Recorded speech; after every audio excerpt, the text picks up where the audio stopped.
Well, good morning. Here it is. It's Monday morning. This weekend went awfully fast. And anyway, today is, of course, January the 20th.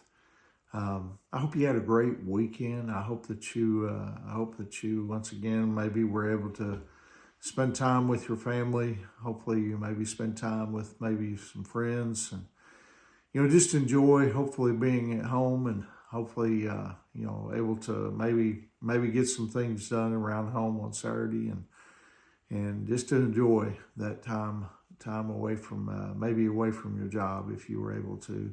But anyway, I hope you had a great Sunday. Hope you had a wonderful day at the place of your worship or choice to worship. And I know we had a great day at church. And anyway, now here it is Monday. God has blessed us with the breath to breathe, and I certainly hope and pray that this morning finds you feeling well and well rested and ready to tackle the opportunities that God has blessed us with here on this Monday morning. This morning, I want to bring a devotion or share a devotion with you entitled The Good Shepherd. We're looking at John chapter 10, basically verses 1 through 21 this morning. In John 10:11, it says, I am the good shepherd.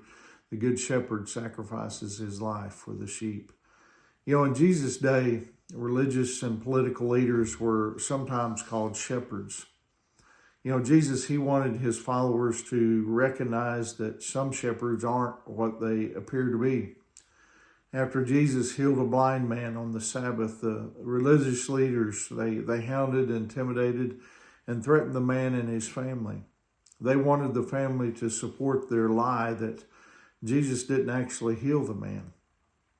Now, these leaders, they were supposed to be shepherds, they cared nothing about, the sheep in their flock. They were quick to mistreat them when it suited their needs. Now, Jesus, he used the image of, a sheep pen to help people recognize, the difference between a shepherd, leader, who deserves to be followed, and an imposter. A good shepherd gains entry to the flock the right way, through the door. He earns the right to lead his flock. He proves himself worthy of his compassion, concern, and courage. And, he sacrifices his own well-being for the sake of others. He treats his leadership position as a sacred responsibility. Fake shepherds, get their positions in other ways. They use their connections.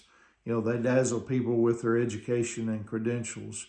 They lie and they manipulate. They intimidate and they threaten. They make bold power plays. They do whatever it takes to satisfy, their ambition. Now, fake shepherds, they take an impersonal attitude, toward those who follow them. Often their focus is on the size of their flock and not the individual sheep. A good shepherd, as it says in verse 3, calls his own sheep by name. He has, a personal connection with the individuals who follow him. He concerns himself with, their specific needs. He understands that one leadership style will not necessarily fit all. Now, fake shepherds, they drive their flocks. They make them bend to their will. A good shepherd leads his flock. He inspires confidence and loyalty by spending time among them and, making his heart known. Jesus said the following in verse 4 of chapter 10.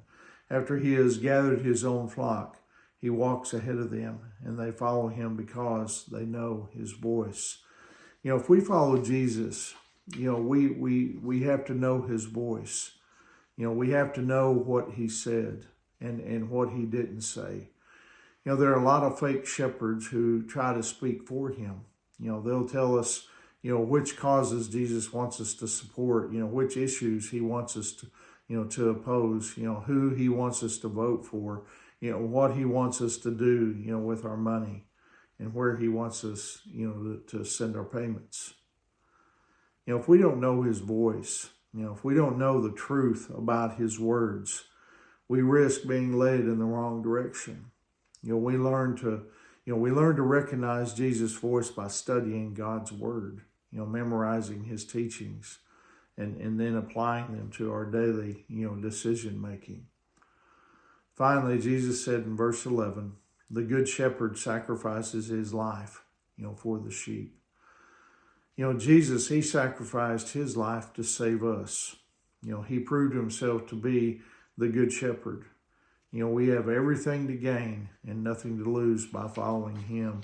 And that's why it's important to, in order for us to recognize his voice, that's why it's so important for us to be in God's word daily and to know, what he wants for our lives. And so anyway, I hope that encourages you here on this Monday morning. Hope you have a wonderful day. And remember, Angie and I, we love you guys and we're praying for you. And Lord willing, I'll see you tomorrow morning. God bless you.